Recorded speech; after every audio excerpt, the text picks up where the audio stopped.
It's The Buzz 24/7 at morningbuzz.com. This is unbelievable. Now that's what's up.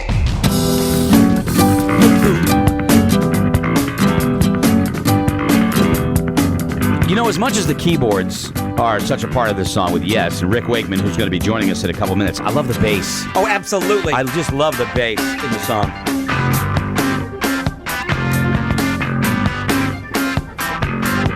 Rick Wakeman, legendary keyboardist for Yes, going to be joining us Wizard here Goat. at the Tupelo on Thursday night. God loves the Wizard Goat. A long song like this that broke all the rules, Laura. That was what progressive rock was. This is what they were known for. Yep. I think Rush was a bit of a prog rock absolutely. band, you know? Yes. Kind of thing. But you had friends go to see him at the Tupelo, so did I, and they said he was hilarious. Yep. You know? It's a great show. Even grumpier old rock star tour. Even grumpier than he was the first time. Thursday night at the Tupelo, and you can go to tupelohall.org. I think that he's joining us on the phone as we speak. Hello, is this Rick? Is he on the phone? I certainly am. Oh, yes, certainly am. Well, nice to talk to you, Rick. How are you? Very well indeed, thanks. I have to say, he's coming to. This is Greg, by the way. We've got Greg, Roadkill, Laura, and Kelly, excuse me, and we're in New Hampshire, where you're going to be Thursday night at the Tupelo Music Hall once again.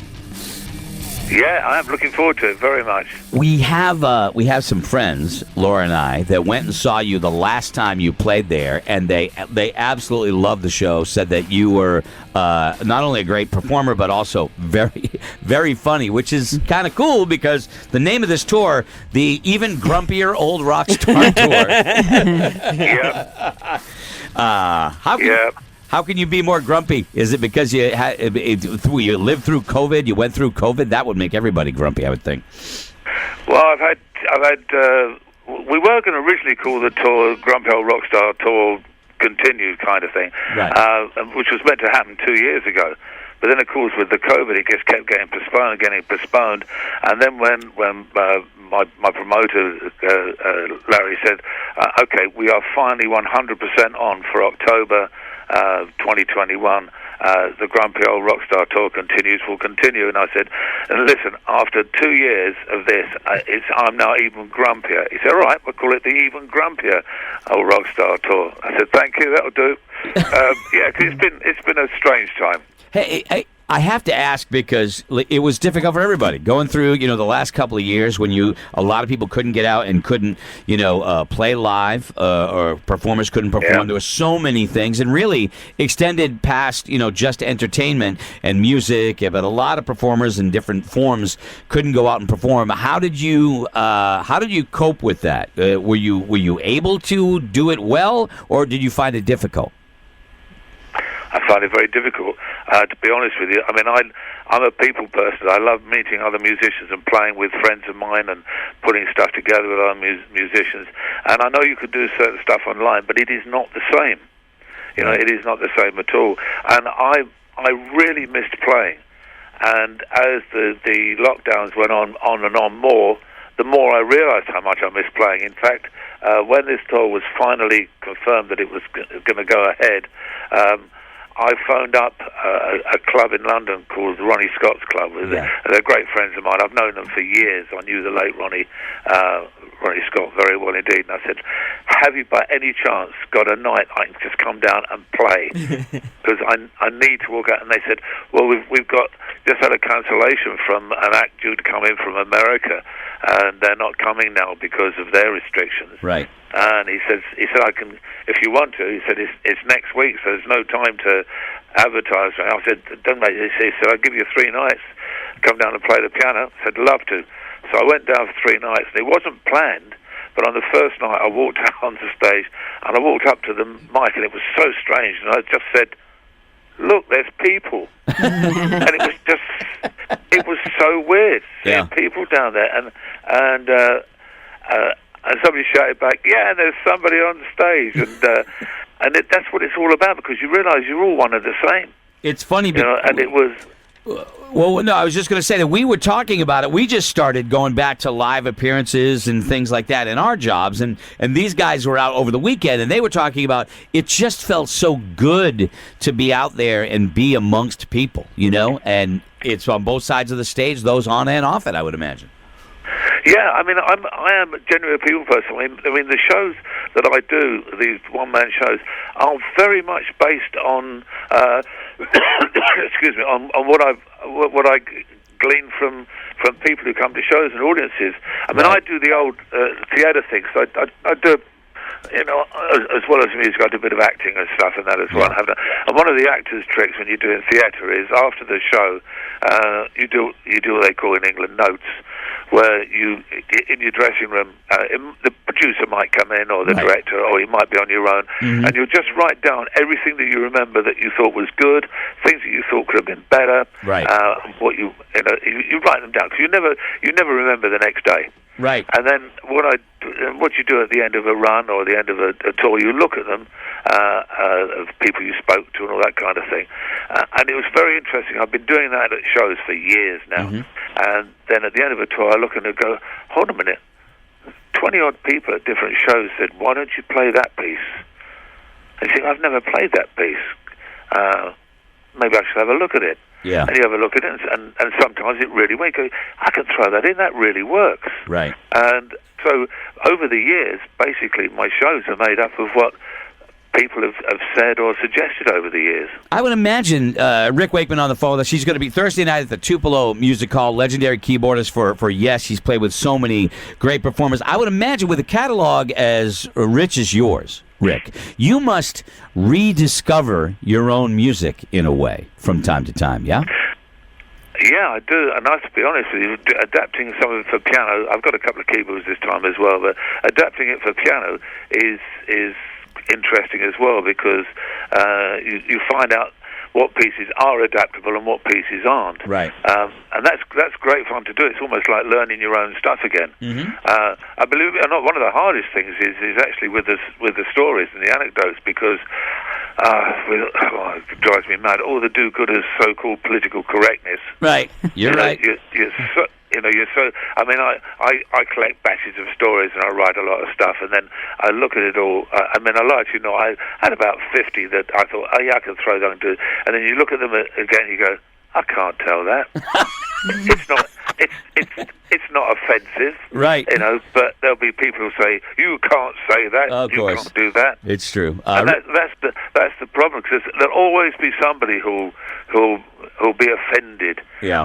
But I don't think those people are offended. I think they just want to be offended. I agree. I think they look for it. Legendary Rick Wakeman on the phone with us, Rock and Roll Hall of Fame member and everything. Roadkill's got a question. Do you find yourself taking out the same group of guys in your band, or do you bring new people in to keep it fresh? It's solo. Oh, this one solo. I do bring people in occasionally to bring fresh. There's a great drummer called Ash Sohn. Because my usual drummer Tony Fernandez lives in Portugal now, and of course with travel restrictions and heaven knows what else.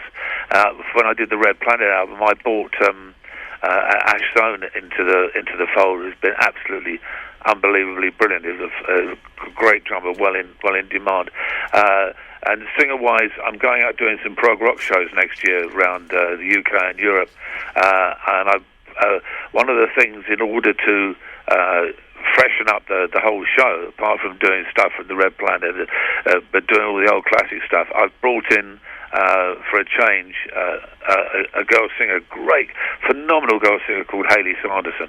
Right. And Hayley, she's so talented.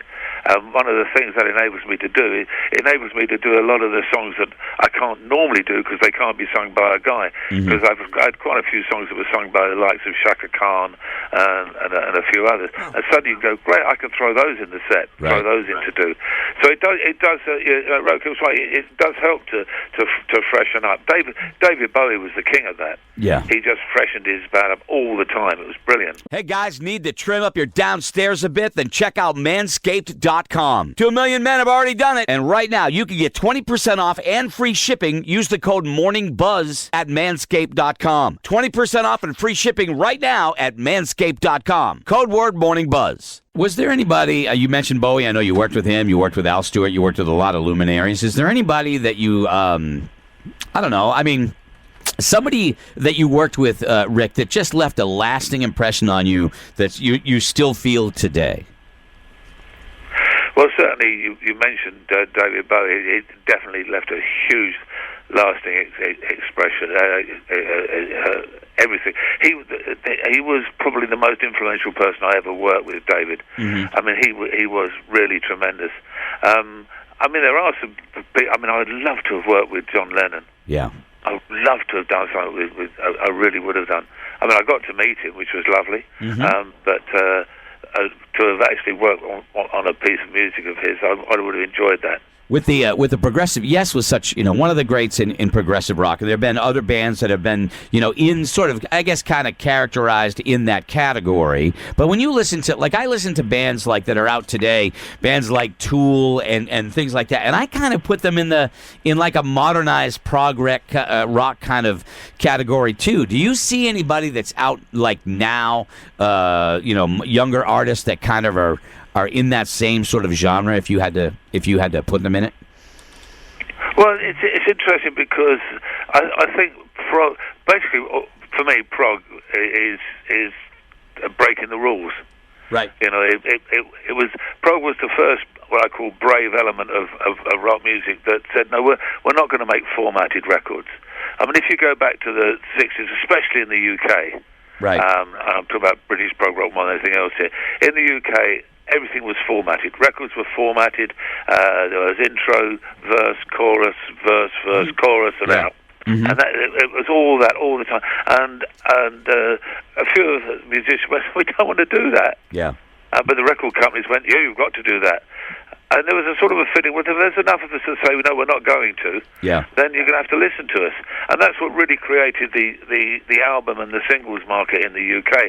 And when the album market became bigger than the singles market, then they all started to sit up and take notice. Right.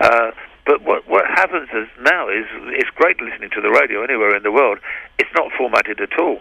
You can hear all sorts of artists, young and old, who don't work to any format. They write how they want to, and they're inadvertently breaking all the rules, which is great, which is exactly what it is. Yeah. I mean, in England, a classic example of that is Ed Sheeran. Yeah. I mean, he's brilliant. I mean, he actually lives just a couple of villages away from where I live, and he's a lovely guy, and he just does what's in his head and heart, and there's lots of people like that. I mean, sadly we lost Amy Winehouse. She was another one who was Agreed. She did exactly what was in her head and heart, and that's what it's all about. So I think there's a lot of young bands of all different sorts now who are not actually saying, oh, we've got to work to another rule. Right. And it's rare you hear another band say, oh, we want to sound like so-and-so. I mean, yeah, we all have influences. I mean, when I was I loved The Who. I'm a Queen fanatic. I mean, Brian May's one of my dearest friends. Right. And it's, I don't know, you can't help but be influenced, but the best influences come from when you're not expecting them. I agree. And looking forward to it. Thursday night at the Tupelo. The tour is just getting started. The best tour title ever. The Even Grumpier Old Rock Star Tour with Rick Wakeman. Rick, always a pleasure to have you on the show. We appreciate you taking the time with us today. Thank you very much. I might even try to be not politically correct on the night. There you go at the Tupelo. Looking forward to it. Thanks, Rick. Appreciate it. Cheers. They Genesis. Early Genesis was progressive. They called it prog rock back then. Peter Gabriel stuff. Yeah, the early Peter Gabriel stuff didn't conform to any of the rules. No. So there was Yes that was doing that. And I think when you look at bands like Tool, I think that they could be a modern prog rock. Yep. But I mean, he says the attitude goes even into pop music as well. But there you go. I didn't even get to ask him a question about Roundabout or anything like that. I think we covered that last time we spoke. But sounds like a good guy. He's a grumpy old dude that isn't grumpy. But he's not. Yeah, I think it's pretty funny. Wrote with he played on Space Oddity with David Bowie. He was on that record. Ground Control to Major Tom. Yeah, I did hear that about Bowie switching band members. All the time. Great tour. And everybody come back and be like, hey, and then all of a sudden some of the band members would be like, I heard he's in the studio. Dude, with other people. McCartney would just hired guns, and only when he got Abe Laboriel Jr. Wait a minute, and, now, it wasn't.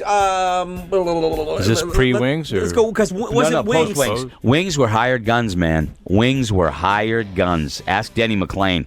Denny Lane. We had him on, right? Yep. Yeah. It was basically like the guy was hawking. Oh, I got a signed Wings album, but yeah, the McCartney would just be hired guns. At the end of the tour, there was no guarantee you were going in the studio. Yeah. Right? Because McCartney can play almost all those instruments. But now the band that he's toured with, he's been with for a long time, longer than he was. The drummer, with the guitar player. What's the guitar player's name? He's a hell of a guitar player. Is it? I know the face. Stuart Ham. I can see his face. Blonde hair. Stuart Ham. I'm not sure if it's. It used to be Stuart Ham used to play with him. Whatever Ham. But yeah. So there you go. There's Rick Wakeman from Yes. So. How many times have you seen them? I've seen Yes once. Oh, just but not the Rick Wakeman version. I saw the later version. Chris Squire.